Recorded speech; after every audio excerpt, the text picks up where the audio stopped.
Bom dia, Niterói! É uma alegria muito grande estar no meio do povo.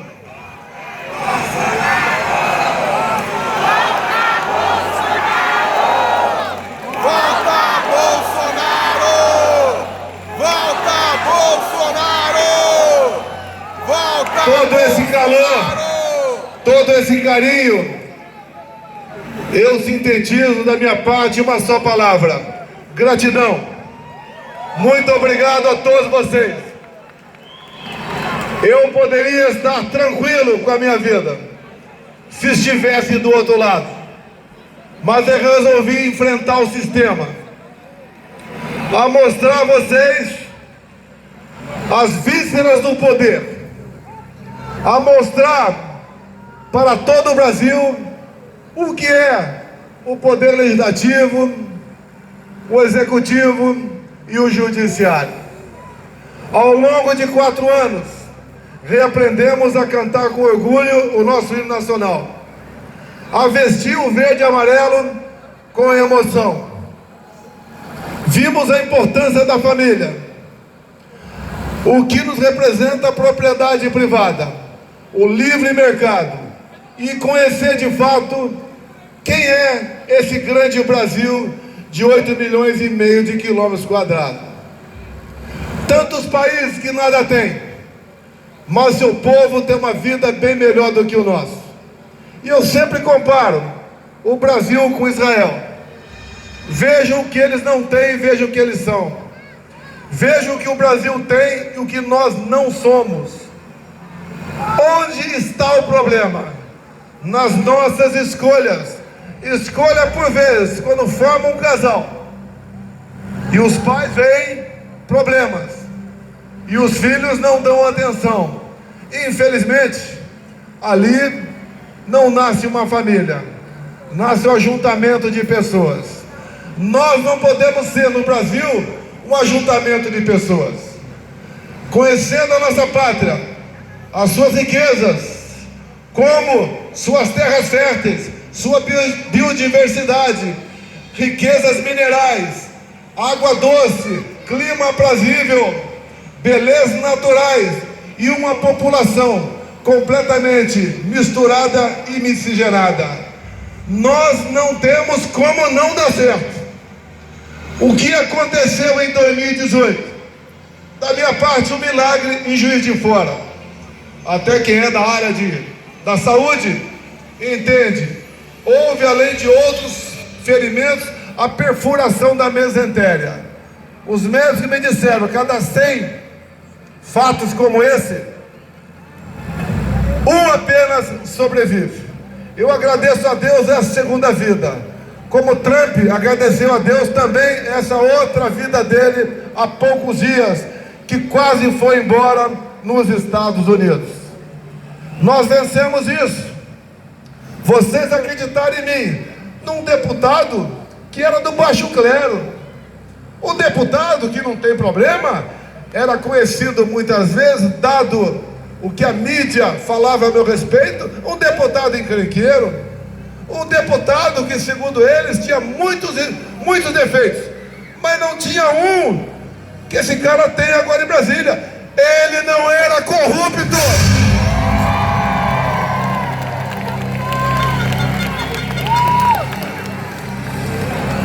E nós vencemos aquela batalha. Eu pretendo um dia, com documentos, mostrar o que foi ou o que foram aquelas eleições de 2018. Vocês vão cair para trás, porque não é a minha palavra, é documentado o que aconteceu lá. Então logo recuperemos nossa liberdade de expressão, a gente começa também a falar sobre isso. Uma dica: nós podemos ver um time de futebol campeão sem torcida, mas um presidente sem povo é a primeira vez que está acontecendo no Brasil. Nós não queremos vitimização ou histórias, nós precisamos de histórias. E eu sempre disse, eu não falo o que o povo quer ouvir, Eu falo o que o povo tem que ouvir. Vocês não conheciam como funcionava o poder executivo. Chegamos e tivemos a coragem, primeiro, de diminuir o número de ministérios de 33 para 22. Depois, outro foi diminuído por questões da autonomia do Banco Central e foi recriado o das comunicações. No final das contas, terminamos com 23 ministérios. Isso é economia. Nos deu oportunidade, deu a mim, conhecer cada ministro, buscar ajudá-los na administração. Tapamos os ralos da corrupção. O prejuízo estatais se aproximava a 200 bilhões por ano. Comigo, o lucro quase inverteu esse montante. Ou seja, essa diferença de dezenas de bilhões de reais ia para a corrupção. Isso nos permitiu, apesar da pandemia, apesar da guerra lá fora, trazer mais dinheiro para o nosso povo. Assim fizemos, por exemplo, na questão do auxílio emergencial, onde chegamos a gastar 50 bilhões por mês para atender 68 milhões de pessoas, cuja política de governadores e prefeitos era: fica em casa, a economia a gente vê depois. Essas pessoas que viviam em grande parte da informalidade não tinham como sobreviver. Atendemos então os mais humildes e depois potencializamos o Bolsa Família, triplicamos o seu valor. E a Bolsa Família em muitos municípios, no Nordeste em especial, é o que movimenta a economia daquele município. Fizemos tudo isso com o apoio do parlamento. Mais ainda, quando eu vi que o governo arrecada demais, o governo federal sempre arrecadou demais, o que nós fizemos? Zeramos os impostos federais do diesel, da gasolina, do etanol e do gás de cozinha. Zeramos o imposto de importação de dezenas de produtos, como por exemplo, pneus de caminhões, peças para tratores, games, que passou a ser praticamente uma profissão no Brasil para muita gente, jet ski, veleiros, equipamentos para energia solar. Também reduzimos um terço o IPI de 4 mil produtos. E acreditem, reduzindo impostos, nós também passamos a arrecadar mais no Brasil. É o efeito confiança. Quando você pega o empreendedor, pega o empresário e aumenta a sua carga tributária, ele tem duas opções: quebrar ou sonegar. Isso começou a deixar de existir no Brasil. Daí o motivo de mais arrecadação. Em cima disso, todos passaram a ganhar mais do Brasil, dos mais ricos aos mais humildes. Que a minha política não é dividir, não é tirar de quem tem para dar o que não tem, porque no final todos ficarão sem nada. Eu uso e sempre usei as operações de somar e multiplicar. Como você vê numa passagem, um meme com duas fotografias, onde está lá o líder da esquerda, o socialista, se dirigindo para os seus e pergunta: quem odeia o rico? Todo mundo levantou a mão. E daí ele pergunta, ato contínuo: quem quer ser rico? Todo mundo levanta a mão. São as incoerências. Você não pode pregar a facilidade apenas, tirando de quem tem para dar para quem não tem, como isso fosse uma solução definitiva.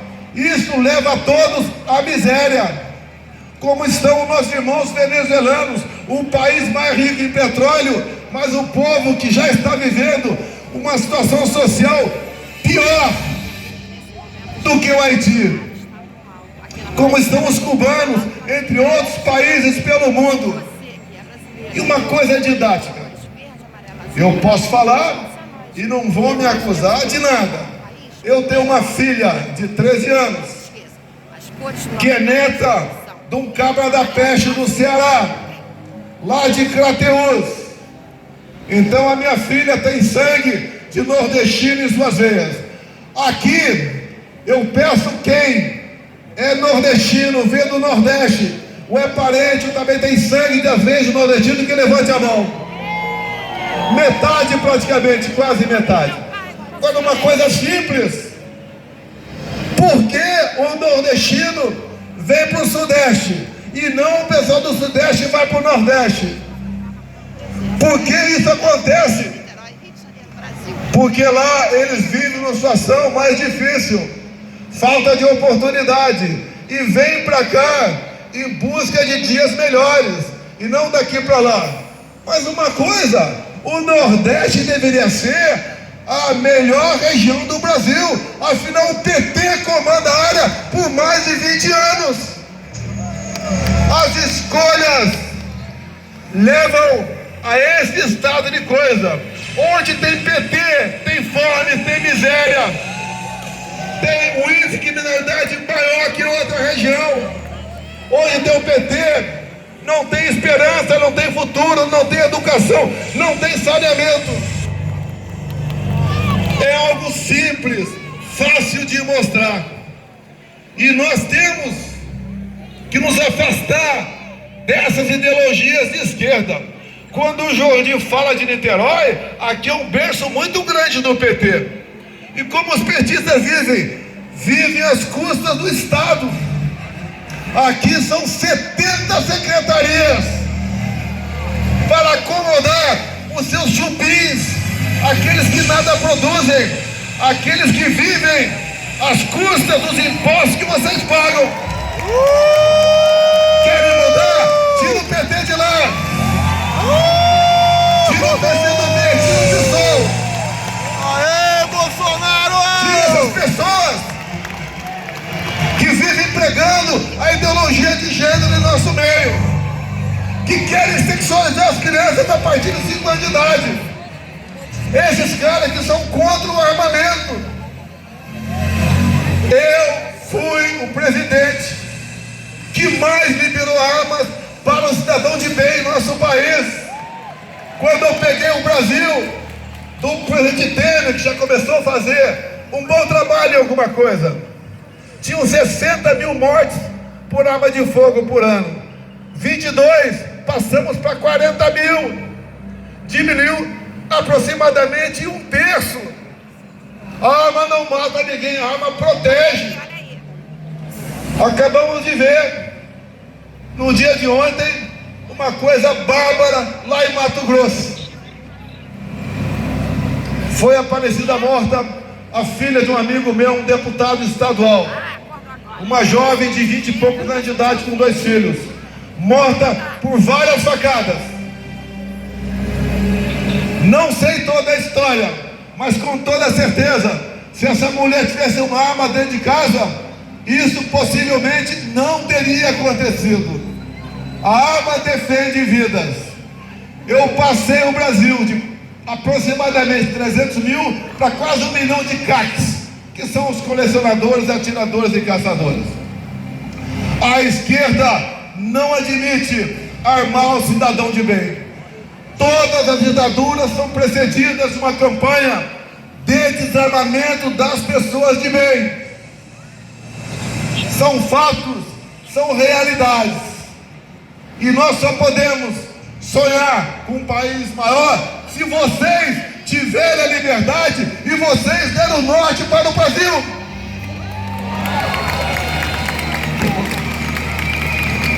Por que eu posso falar isso? Porque até 2018 nós vivíamos numa ilusão.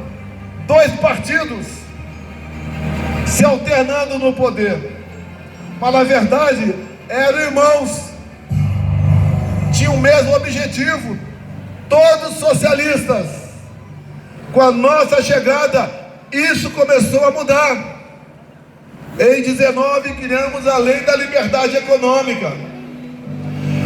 Revogamos mais de 5 mil normas regulamentadoras. Quem empreende sabe o que é isso. Com o passar do tempo, outras medidas foram tomadas. Uma grande medida na economia, se não fosse eu não sairia, porque a corrupção ia falar mais alto, foi a criação de algo que vocês hoje não vivem mais sem ele. A criação do PIX.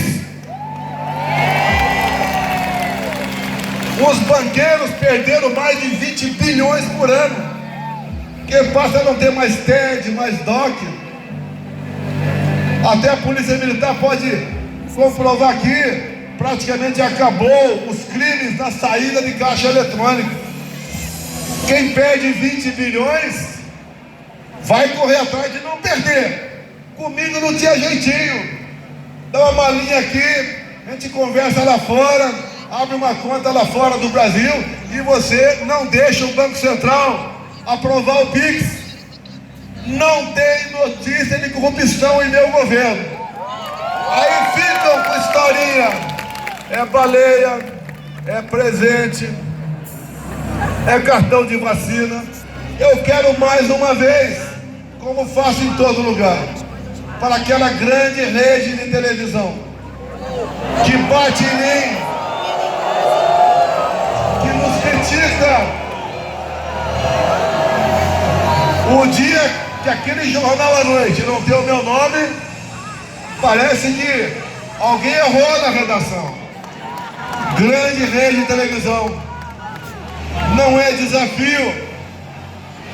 Me convidem para participar de um programa ao vivo por 2 horas. Ao vivo por 2 horas. Para discutir 1 hora esses assuntos. Vem falar em golpe, fala em joia, fala em vacina, fala em baleia. E deixa outra hora eu falar sobre o Brasil, das nossas potencialidades, onde podemos chegar. Falar de Amazônia, falar do estado mais rico do Brasil, que é Roraima, que está esquecido, com grande potencial em mineral e energia, dado ao Vale do Rio Cotigo. Mostrar o que é o Brasil, voltar a falar o que é nióbio e o que é grafeno. Entregaram para a China a mina de nióbio de Catalão. Estão em vias de entregar a de Araxá também. Uma coisa que só você tem que dar o valor para aquilo. Não podemos continuar exportando in natura esse material. Tivemos problemas em meu governo, 2 anos parado em função da pandemia. Um clima de terror no Brasil, onde eu fui o único chefe de Estado no mundo que falava a verdade para vocês. Me rotularam de genocida, hoje de dengue, pelo negacionismo da vacina comprovada por parte desse governo. Nos últimos 6 meses, morreram mais gente de dengue do que os últimos 6 anos no Brasil. A falta de vacina, segundo os especialistas, causa um prejuízo ao Brasil de 28 bilhões de reais. Gasto com internações, com baixa produtividade, com pensões em função de óbitos. Ou seja, a verdade dói. Eu fiz a minha campanha com a passagem bíblica do João 8,32. E conhecereis a verdade vos libertará. Hoje, eles querem censurar a mídia social. Eles querem censurar essa nossa arma aqui, arma da democracia. Eles não querem combater a desinformação ou fake news. Eles querem evitar que chegue a verdade através de vocês. Que a mentira, em pouco tempo, em poucas horas, vai embora. O que fica é a verdade. Mostrar a verdade que está acontecendo nos ministérios, nas estatais, na vida do Macron aqui para o Brasil. Há poucas semanas, lá na Amazônia, E na verdade, Lula entregou as minas de urânio para a França. Vocês não viram privatizar nada do Brasil para quem quer nos escravizar. Um país fantástico como o nosso. Não quero alongar muito. Por exemplo, no Senado, infelizmente, um senador que é filho de outra senadora, a mãe petista, aprovaram a venda de terra de estrangeiros. O projeto foi para o Senado, foi para a Câmara, consegui segurar lá com o presidente da Câmara. Se passar na Câmara, vão vender o equivalente a 20% do nosso território, que é o limite previsto ali, para outros países. Que país é que vai comprar essas terras? Nós sabemos que país é esse. China. Lá, há 6 anos, eles acabaram com a lei do filho único. Lá agora pode ter quantos filhos quiser, que nem o Brasil. Mas lá é o primeiro ou o segundo país mais populoso do mundo, com 1.400 bilhões de pessoas. Passando esse projeto, vai começar a descarregar gente aqui. E eles trabalham 16 horas por dia. Lá não tem CLT. Então o cara fala, ó, o Brasil tem o desinformado. Como regra, não são todos. Os nossos fiscais indo lá, vão conversar no cantinho, botar algo no bolso e ir embora. Já na fazenda dos brasileiros, vão meter multa em cima deles. Ou não é assim que funciona? Nós temos a melhor terra do mundo. Aqui é a terra prometida. Como nós podemos nos beneficiar disso? Plantando na política. Quando votar, não vote com o coração ou com emoção, vote com a razão. Fique na sessão eleitoral. Porque a Bahia deu 4 milhões de votos àquele capiroto, que lá a metade da Bahia votou até meia-noite. Até meia-noite, metade das sessões. E que coincidência, a Bahia decidiu o futuro do Brasil.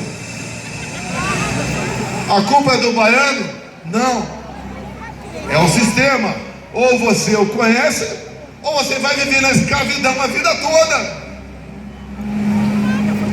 O que nós temos, repito, ninguém tem. Agora falta, a cada 2 anos, vocês todos dedicar aquele domingo integralmente na sessão eleitoral. As coisas mudam. Nós sabemos o que vem acontecendo. Muita gente, sabemos isso, se contém nas palavras, com medo da Polícia Federal bater em sua porta. Na minha já foram 3 vezes. Uma no Jordi. Gente presa por falar coisa que a gente nunca acreditava que um dia isso ia acontecer no Brasil. Mas tudo tem um limite, tudo tem um fim. Esse ponto de inflexão está chegando. O parlamento europeu já deu uma guinada à direita. Alguns outros países, como a França, com Le Pen, está indo. A Le Pen é rotulada de extrema direita. Eles não dizem o que é extrema direita. A Argentina foi para a direita. Colaborei o que pude com a eleição do Milei. Estados Unidos, estamos vendo o que está acontecendo. O maior líder de direita ou conservador do mundo, prezado Jordi, não sou eu, é Donald Trump. E nós temos certeza que o Donald Trump se elegendo, o mundo muda de direção. Enquanto ele lá esteve por 4 anos, vocês não viram nenhuma guerra pelo mundo. Quando ele saiu, vimos a questão do Afeganistão, Rússia, Ucrânia, Hamas na Palestina, executando quase 2.000 inocentes. Além de hoje, mais uma centena de reféns. E o governo brasileiro não reconhece o Hamas como um grupo terrorista. O Brasil está se aliando cada vez mais com países de esquerda, de ditaduras, onde vimos há pouco Celso Amorim, o guru da política internacional do Lula, criticando os Estados Unidos, porque alguns países têm pena de morte. Tem mesmo. Para quem estupra e mata, comete latrocínio, pedofilia e mata, tem pena de morte lá. E comparando, ou melhor, criticando criticando os Estados Unidos e defendendo o Irã. O Irã, a mulher que ousar sair da linha que eles impõem, é apedrejamento para elas. E o Celso Amorim compara o apedrejamento de mulheres ao traficante, ao homicida na cadeia elétrica em alguns estados americanos. Nós não queremos isso para o Brasil. Nós sabemos o que é certo. 90% do brasileiro é cristão. Nós não perseguimos 10% restante. Estão alguns no meio de vocês. Respeitamos eles. E ele tem que nos respeitar também. A religião é um freio para a sociedade. Graças a Deus que existe bons padres e bons pastores para botar esse freio na sociedade, para colaborar com a governabilidade pela fé, porque nós não podemos viver em paz se temos grupos desajustados em nosso país. E o que nós queremos é o bem do próximo, não é da boca para fora. Estou num partido político porque tinha que ter um partido para poder disputar alguma coisa. Mas eu, quando fui lá, porque vários partidos queriam o meu passo, e acabei indo para o Partido Liberal. Conversei com o seu presidente, falei o que tínhamos que botar no papel e honrar. São 4 palavras: Deus, pátria, família e liberdade. Não pode ser da boca para fora. Como a gente vê agora, muitos vermelhinhos botando verde e amarelo e falando Bolsonaro. Fala Lula, pô! A esquerda teve 60 milhões de votos em 22. Mas tu não vê esse pessoal com a camisa vermelha e a cara do capiroto no peito? Estão com vergonha do quê? Ou vocês não existem? Também falamos no decálogo, que é meia linha cada um desses itens do decálogo. Mas é para fazer liberdade. Como, por exemplo, somos contra a majoração de carga tributária. O PL majoritariamente votou contra a reforma tributária. E ela está aí. Quem quiser vender um apartamento, uma vez regulamentando lá no Senado, vai pagar 25% de imposto. Se um apartamento aqui pequeno vale 2 milhões, vai ter que pagar 500 mil de imposto. É o fim da propriedade privada. Aquilo que você, com muito sacrifício, porque teu seu salário já é tributado, guarda e compra para deixar de herança para os teus filhos, vai perder. Ou um fazendeiro que tenha, por exemplo, 2.000 hectares, que produz soja e exporta, traz divisas para o Brasil, traz emprego. Se ele for vender, vai ter que pagar uma grana alta, ou pegar desses 2.000 hectares, 500 hectares e entregar para o governo, para ele fazer a reforma agrária com os terroristas do MST. Aquela grande rede de televisão. Como seria bom nós levarmos para o Brasil essas verdades. Eu não quero brigar com vocês, mas vocês causam um mal enorme para o nosso Brasil, com a desinformação e com a mentira, dizendo que o Trump caiu e se cortou. Dizer que supostos disparos foram ouvidos, como alguns dizendo lá do PT, liderança do PT, uma armação. Repararam que não tem atentado contra pessoas de direita, os atentados é sempre contra o nosso lado. Alguns duvidam da facada que eu levei. Como é que eu vou enganar uma guarnição de médicos e enfermeiros lá da Santa Casa de Juiz de Fora? Vou enganar o pessoal do Alberto Einstein? Ou fosse comprar alguém? Ah, ganhou a eleição por causa daquilo. Pô, vocês queriam me matar, por quê? A gente estava no caminho certo. A gente estava arrastando multidões pelo Brasil, com João Anjo 32. Não tinham como me brecar. Foram para a facada. Até o Zé Dirceu disse, e eu vou falar porque está em vídeo: erramos na facada do Bolsonaro. Erramos como? Cadê a Polícia Federal? E por falar em Polícia Federal, o delegado que apurou o caso Adélio, que desconsiderou todos os indícios e falou que era um lobo solitário, foi prestigiado pelo PT, pelo Lula, e hoje ele é diretor de inteligência da Polícia Federal, cuja diretoria está totalmente tomada por dezenas de delegados para investigar a minha vida. E querem a todo custo falar que houve uma tentativa de golpe 8 de janeiro.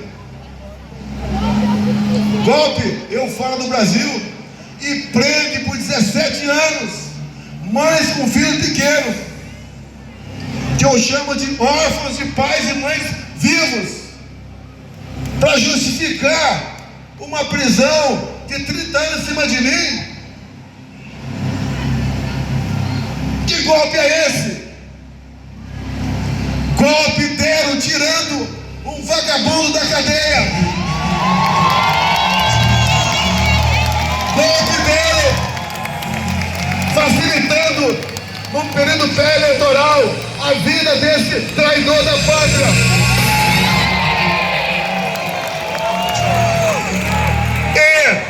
Mais ainda, intelectuais do Brasil, intelectuais do Brasil,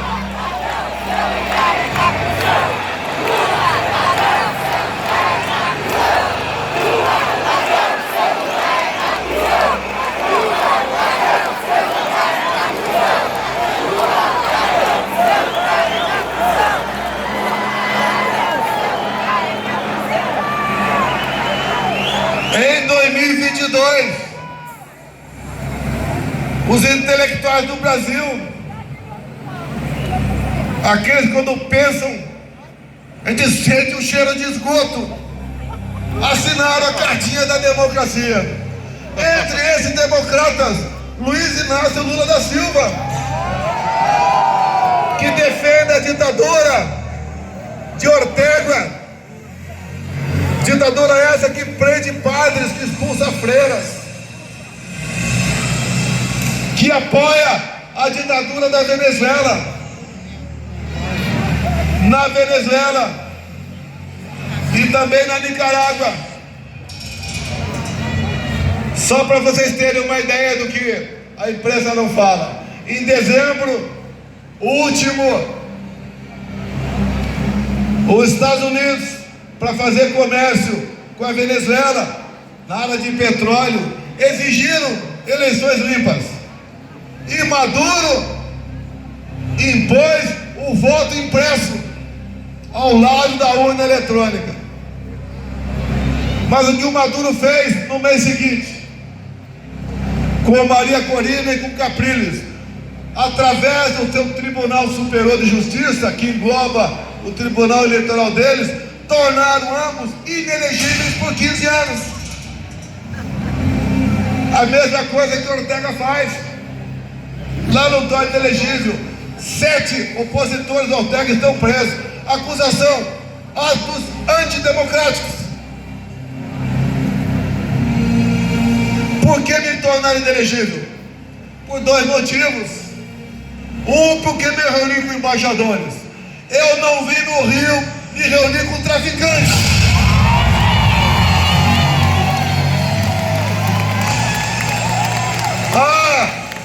Ele estava com lideranças comunitárias. Lideranças essas que só estão lá porque o tráfico deixa. O outro é inelegibilidade, porque botou no 7 de setembro ao seu lado um empresário de Santa Catarina que sempre usou um paletó verde e amarelo. Eu não me reuni com a dama do tráfico em Brasília. São fatos. A verdade dói, por isso a censura. Que vergonha. Lá atrás, no período eleitoral, o Bonner se referia ao Lula e dizia que ele nada devia à justiça. Que imprensa é essa? Que a única verdade é a data do rodapé do jornal. Eu sempre disse à imprensa, e vocês são testemunhas, eu nunca ameacei em impor a censura para nenhum deles. E sempre disse, se o Brasil estiver indo bem na economia, vocês vão ter patrocinadores privados e não patrocinador público, como sempre foi o Brasil. Pagou, levou. Se comporta como aquela pessoa. Pagou, usou. Eu não cortei a verba da imprensa por maldade. Eu fui o único governo que tinha, por mandamento constitucional, o limite do teto de gastos. Eu vou cortar onde? Vou cortar daquilo que menos afeta a população. Verba publicitária. E como está indo o Brasil? Eles quase aprovaram um projeto de lei da censura. O Otineu Cortez trabalhou muito contra isso, como líder do meu partido. O Jordi votou conosco, o Ernegão também votou com a gente. E nós, por poucos votos, conseguimos barrar lá atrás esse projeto. Se passar censura, todos vão sofrer, inclusive o pessoal da esquerda, inclusive a imprensa tradicional, porque eles não têm limite. O limite é eles mandarem. E hoje não existe instituição, não existe instituição que não esteja aparelhada pela esquerda. Eu consegui botar 2 ministros no Supremo, somos minoria. Esse atual cara que está aí botou 2. O futuro tem 3 vagas, dá para mudar. Teremos uma nova Constituição no TSE em 26. Vão tentar fazer de tudo para nos diminuir. Indo para o encerramento, 26 passa por 24. Isso aqui não é um comício, não é um palanque eleitoral, porque não estamos nessa época. Mas estamos aqui, ao lado de jovens lideranças, que estamos plantando. Como vocês viram, o Tarcísio em São Paulo. Ajudamos o Jorginho Melo em Santa Catarina, o senador Jorge Seife, vários federais pelo Brasil, vários senadores, alguns governadores. Vamos agora plantar pela segunda vez mais vereadores pelo Brasil. Vamos plantar mais prefeitos, mais vice-prefeitos. Como está do meu lado, a primeira vez que eu a vejo, acho que é a primeira vez. Amor à primeira vista. Surge aqui uma grande liderança em Niterói. Como temos Gustavo Gaia em Goiás, Nicolas Ferreira em Minas, Zuco no Rio Grande do Sul, em Santa Catarina, vários parlamentares. Nordeste, André Fernandes, no Ceará. o capitão da PM, Alberto, no estado do Amazonas. E vários outros por todo o Brasil. Como outro irmão meu, o Deilson Macuxi, lá em Roraima. Um jovem indígena, 30 e poucos anos, mas que tem um grande futuro pela frente. E acreditem, muitos indígenas são exatamente na questão de conhecimento melhores do que nós. A questão de reserva indígena, outro assunto para tratar. Eu fui negociar fertilizantes com a Rússia, senão ia parar o agronegócio no Brasil. Mas nós temos na foto do Rio Madeira reserva de fertilizantes para 400 anos. Por que o indígena não pode explorar lá? E nós importamos também fertilizantes de outros países, como o Canadá, extraído de reservas indígenas deles. Por que não integrar o indígena ao nosso meio? São exatamente igual a cada um de nós. Nos anos 90, quando eu fui com o Exército, no projeto Calha Norte, e estive em algumas reservas indígenas, a FUNAI, naquela época, não deixava que um médico do Exército atendesse o indígena, por exemplo, picado de cobra. Porque a FUNAI, totalmente tomada por ONGs, fazia esse trabalho de isolar o indígena. Naquela época, o indígena não permitia que você tirasse foto dele, que as ONGs diziam que estavam tirando a alma do indígena. Muita coisa para falar.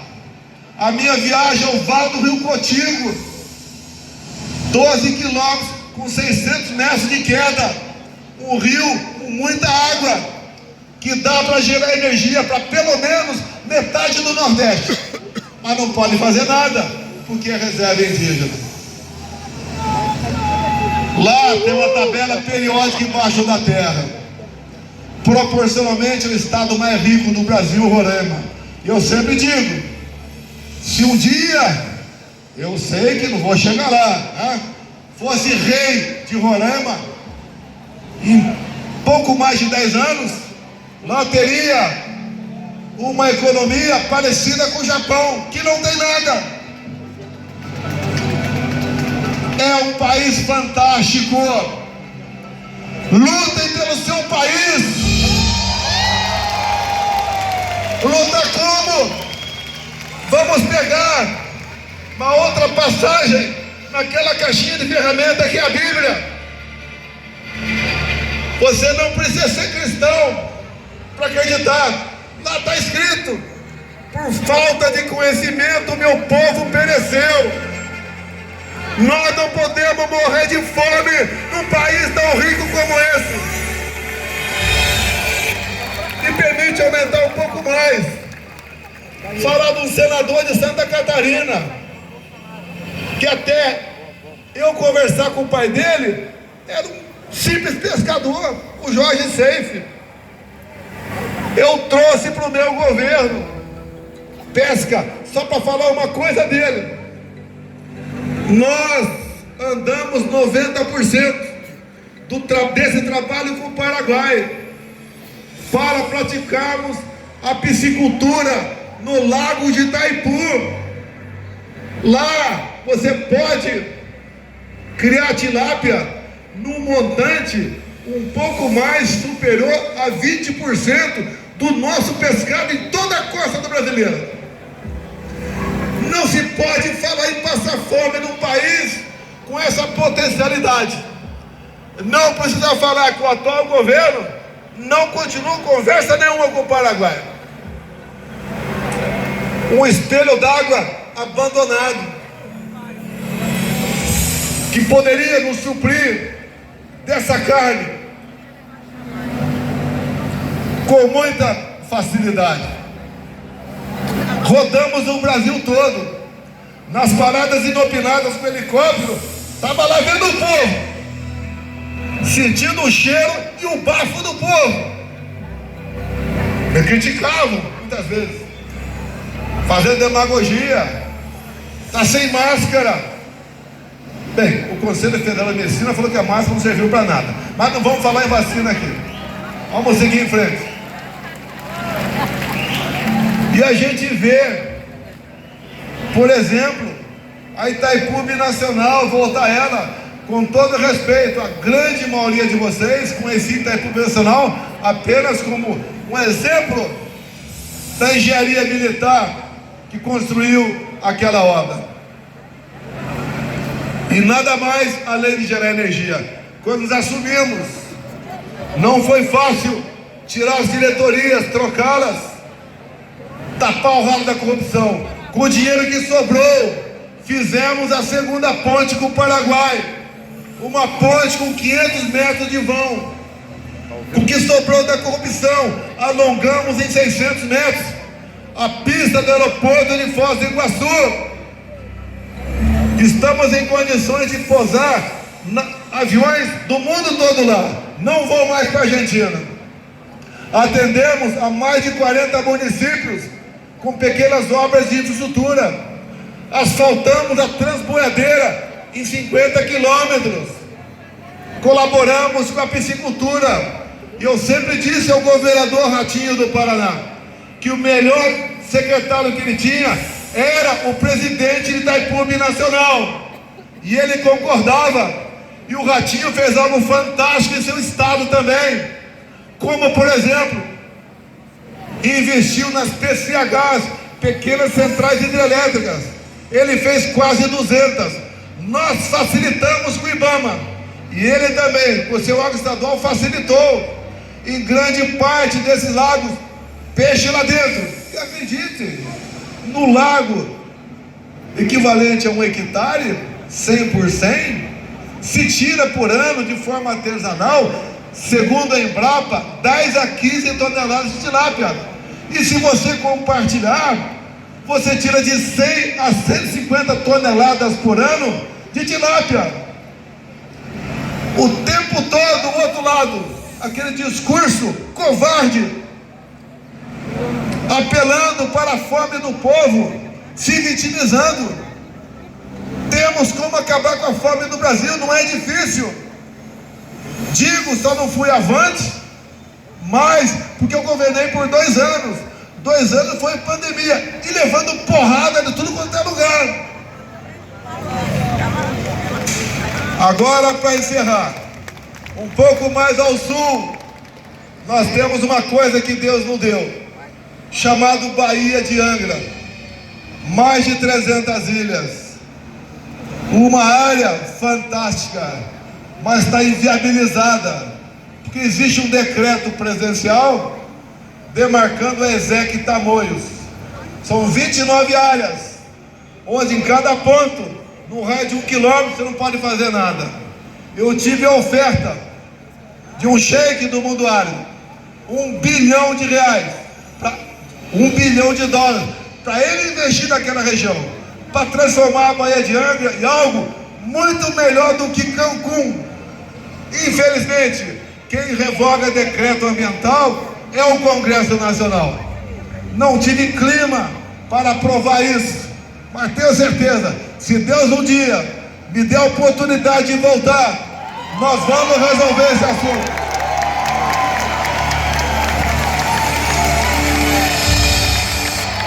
Quem tem recurso não vai mais para Cancún ou para o mundo afora, vai para a Baía de Angra, juntamente com o pessoal da Costa Verde, com o pessoal de Volta Redonda, Barra Mansa, Baixada, pessoal de Nova Iguaçu, Caxias, Nilópolis, Queimados, vão para lá.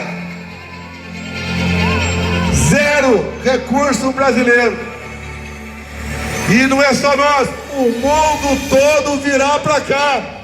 Aqui não precisa de rede para conter tubarão, como existe lá em Cancún. É um país fantástico esse daqui. Não justifica estamos vivendo na incerteza. Se que não foi o povo, colocou-se um bêbado para comandar o Brasil, não tem como dar certo. Alguns queriam que eu passasse a faixa. Eu não passo a faixa para ladrão.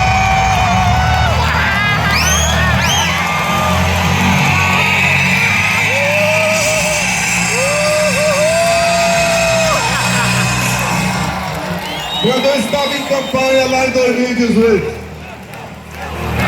pouca gente acreditava. E eu lembro que eu falava: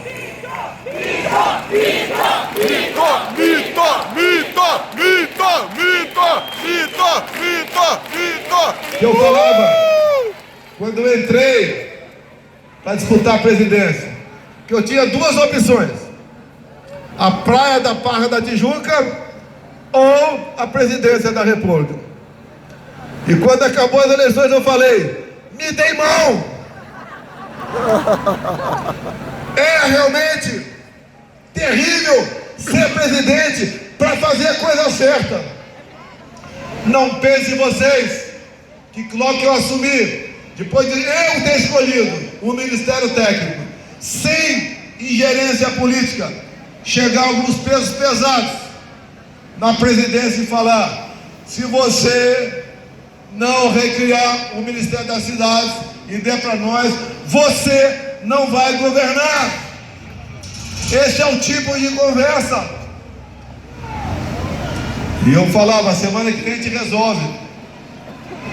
E demos a devida resposta para vocês em todas as áreas. Não foi só na infraestrutura com o Tarcísio, que é governador de São Paulo. Foi com a Tereza Cristina na agricultura. Foi com a Damares na questão de direitos humanos. Foi sim com a melhor primeira-dama do Brasil. Nas questões sociais. Não vou falar o nome do partido. Tinha uma secretaria lá no Ministério da Saúde que recebia recursos bilionários para tratar dos raros. Estava na mão de um partideco de esquerda. Tiramos esse comando da esquerda e as pessoas, essas que tinham dificuldades, passaram a ser inteiradas junto à sociedade. Temos aqui alguns da comunidade surda, passaram realmente, estavam na mão da esquerda, 90%. Conosco passou a ser diferente. Começaram a ter inclusões, até os autistas. Fizemos um cadastramento. As pessoas com doenças raras passaram a ser atendidas. Porque o que acontecia no passado? Por vezes, um medicamento custava 10 milhões de reais. E no passado, alguém pegava isso e revendia com uma receita falsa. Não é fácil combater a corrupção. O Porto de Santos dava prejuízo de 500 milhões por ano. Conosco passou a dar lucro de 500 milhões. Para onde ia esse 1 bilhão de reais? Eu tirei essa teta de alguém, ou de alguém, me desculpa o erro em português. Lógico que esse pessoal ficou revoltado comigo. Tem que tirar esse cara de lá, para a gente voltar a meter a mão no Porto de Santos. E assim era nas maioria dos portos do Brasil. Eu lembro o início de 2003, quando esse cara chegou à presidência pela primeira vez. Tem uma página no jornal Estado de São Paulo sobre isso. Hoje numa comissão eu falei que foram duas pessoas me oferecer a superintendência do aeroporto de Santos Dumont para eu votar com o PT. Naquela época discutia-se a questão do nepotismo e eu falei, eu nunca botei minha mãe no meu gabinete, mas eu podia naquela época botar minha mãe no gabinete para ganhar 5 mil por mês. Nepotismo? Mas se eu botasse a minha mãe para tomar conta da cantina do aeroporto de Santos Dumont, ela ia ganhar 50 vezes mais. Por vezes, vai um cara da presidência e queria um cargo de 10 mil reais. E ele se comprometia a estar contigo. Tamo junto. E eu falava pro cara, ó, se você assinar aqui que esse cargo é teu, a gente vai conversar. Mas por que um cargo de 10 mil se entregar para o executivo votando o que ele quer? Porque esse cara que ele ia botar para ganhar 10 mil, mexia com 100, 200 milhões por ano. Por isso, muitas vezes, é um cara sem muita cultura que vai para lá para assinar sem ver. E quando dá problema, o problema é do presidente, ou do ministro, ou do cara que assinou, e aquele que indicou fica numa boa. Como vocês devem ter ouvido eu falar, na minha transição em 2018, nós suspendemos um contrato da FUNAI de 50 milhões de reais, cuja empresa ia ensinar o índio a mexer com Bitcoin. Como, por exemplo, suspendemos um contrato também, na época era Ministério do Turismo, porque havia sido encomendada uma consultoria se uma cidade da França podia receber um órgão da Embratur para difundir o turismo na França. E esse parecer que chegou às minhas mãos foi indeferido de 1/4 de página. Custo 5 milhões de reais. E assim, dezenas e dezenas e dezenas de consultorias. Como, por exemplo, uma corrupção que sempre existiu, no meu governo acabou, chamava-se indústria do distrato. Uma empresa canadense teve da Petrobras a concessão para explorar potássio na foz do rio Amazonas, a foz do rio Madeira. Por que uma empresa canadense? Alguns meses depois, a Petrobras falava: ora, eu não quero mais que vocês explorem potássio na foz do rio Madeira, não nos interessa. Então a Petrobras pagava para essa empresa 50, 60, 70, 80 milhões e tinha feito um distrato. É outra forma de corrupção que você não conhece. Por isso, muitos políticos eu quero indicar tais diretorias para Petrobras ou de bancos oficiais. É assim que se faz dinheiro. E a esquerda vive dessa forma. É coisa rara você conhecer um empresário de esquerda. Tem uma aí, que não vou falar o nome dela, que era bilionária, passou a ser milionária. De esquerda. Daí faz um cartãozinho camarada, um carnezinho camarada. Continua com a esquerda. Quem evolui, quem tem bens, quem gera emprego, não é de esquerda. E quantos de nós já temos experiência que empreendedores começam do zero, mas com liberdade chegam lá em cima? Eu botei o Brasil como o segundo país mais digital do mundo.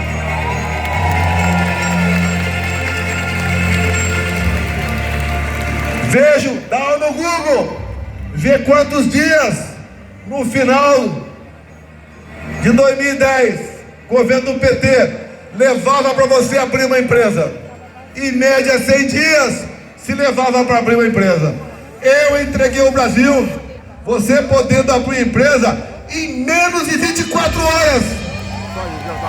Isso porque tínhamos uma equipe competente. Dá para comparar Paulo Guedes com Haddad? Impossível comparar. Compare os meus ministros com os atuais ministros que estão aí. Tive 23, atualmente 39, para acomodar companheiros. Esses atuais ministros ou não têm competência ou não tem moral, ou tem uma ficha criminal muito grande. Não tem como dar certo. Apadrinhamento e apadrinhamento. Igual Niterói, 70 secretários. Alguém cita o nome de 5 secretários aí? Estão sugando o município, sugando o imposto de vocês. Dá para mudar? Dá! Depende de vocês. Se quer a sessão eleitoral até 17 horas, tem que fechar a urna às 17 horas. Se não acontece igual a Bahia, se vota até meia-noite, vota para quem? O nordestino me ama. Todas as minhas idas ao Nordeste, eu sou tratado com carinho, com consideração e com calor humano.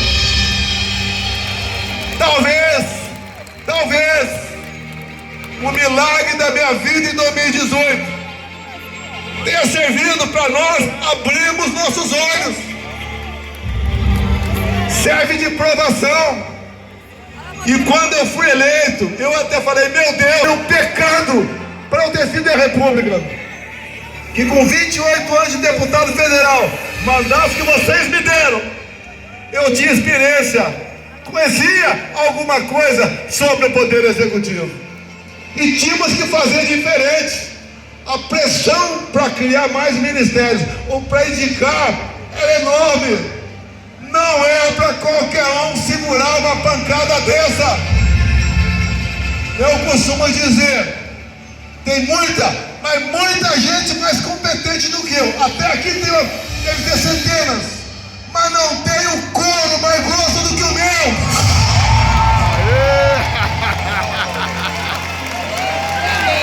Tem mesmo. Mito.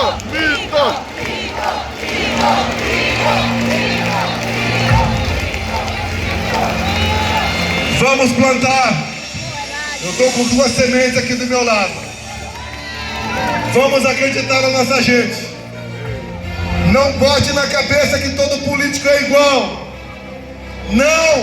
Não somos iguais. Nós sabemos quem tem coragem de ocupar o carro de som e falar, e quem não tem. O que eu quero para vocês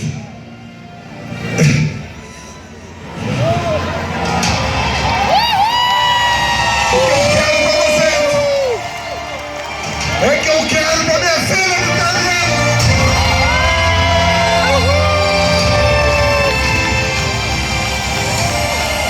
Na facada, eu só pedi uma coisa a Deus, que minha filha Laura não ficasse órfã do teu pai, e ele me atendeu.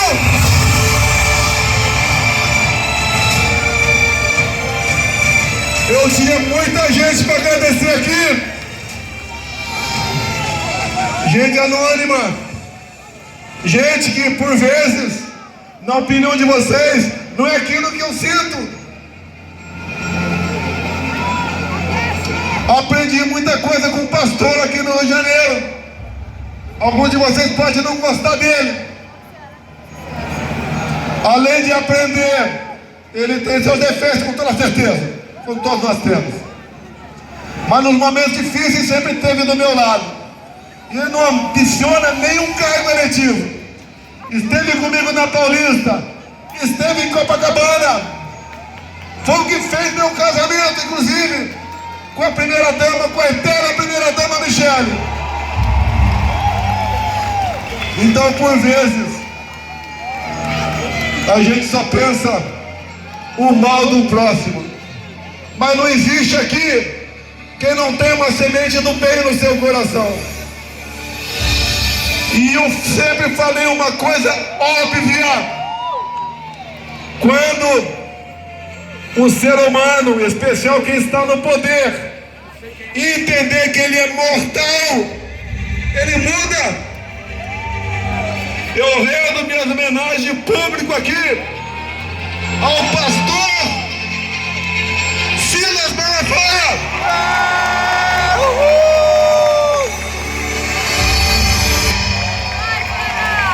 A apesar de mais novo do que eu, tem suas experiências. Ninguém faz nada sozinho.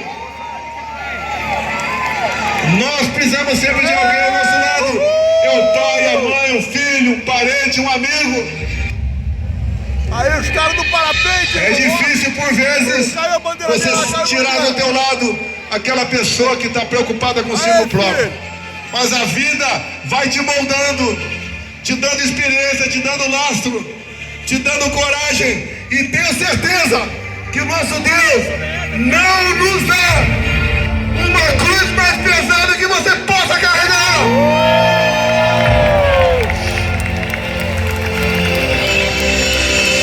Brasileiros, ninguém tem uma terra como a nossa. Aqueles que estão fazendo mal ao Brasil são mortais, sem ameaça, sem qualquer ameaça da minha parte. Eles vão envelhecer, vão voltar a usar fraldas e vão embora. É verdade. E vai ter que ter alguém para trocar sua fralda. E eu poderia citar o nome dessas poucas pessoas que fazem um tremendo mal para o Brasil. E vocês sabem quem são. Mas não vou declinar o nome aqui, porque eles sabem que estão no caminho errado. Vocês sabem que eles se preocupam apenas com o seu bem-estar, mas ele não pode tomar uma Coca-Cola num boteco aí da esquina de Niterói, que não vai sentir bem. A sua vida social é o trabalho e a casa, e é na casa do amigo quando tem uma festinha. Não sabe o prazer que é tomar um caldo de cana na esquina com o povão em cima de você.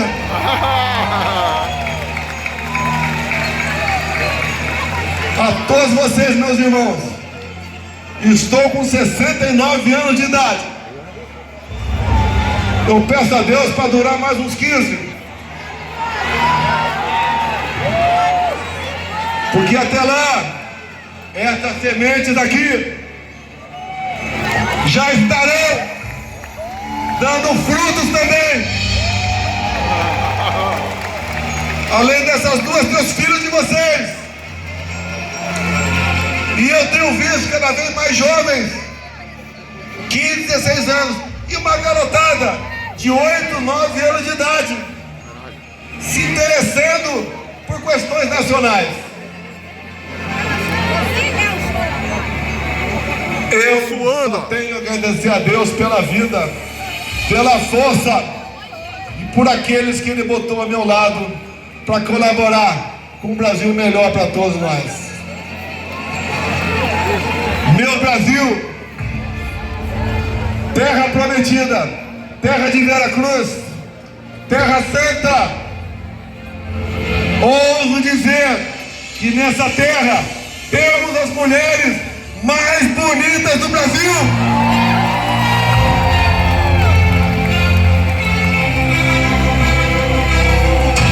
Alô Brasil, somos iguais. Não há divisão entre nós, brancos e negros, opção sexual, patrão e empregado, nordestino e sulistas, ricos e pobres. Quem tem uma praia como nós temos pelo Brasil, quem tem uma floresta como a amazônica, quem tem uma tabela periódica embaixo do estado do Amazonas, outra de Roraima, outra de Mato Grosso, ninguém tem. O que falta pra gente usufruir disso e sermos primeiro mundo? Falta coragem para nós decidirmos. E a coragem não é com o coração nem com a emoção, é com a razão. Não faço por mim, com alguns poucos maldosos devem estar pensando. Para mim seria muito mais fácil estar do outro lado. Mas a minha consciência não estaria em paz. No meio de vocês, eu sinto energia, eu ganho coragem. Cada vez mais Eu me aperfeiçoo, me instruo, para melhor se comunicar, para melhor falar para vocês o que juntos nós temos que fazer. Sozinho eu não chego a lugar nenhum. Juntos nós chegaremos no paraíso. Amigos do Brasil, do Rio de Janeiro, da minha Niterói, muito obrigado a todos vocês por mais esse momento fantástico para a nossa nação.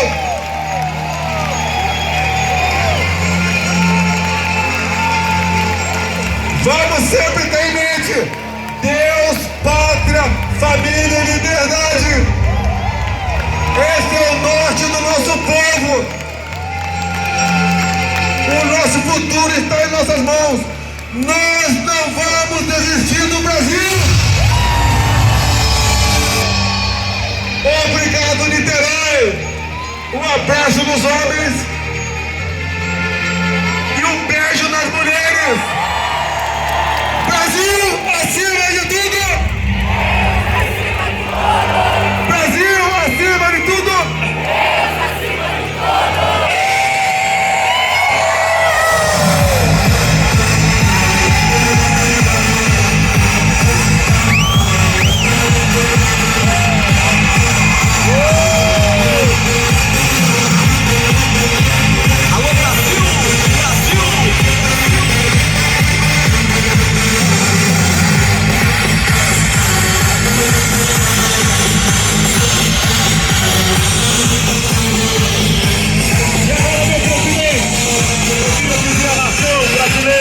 De Niterói.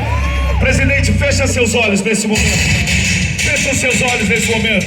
O senhor vai agora memorizar a palavra que todos vão dizer: Bolsonaro, eu te amo. Bolsonaro, eu te amo.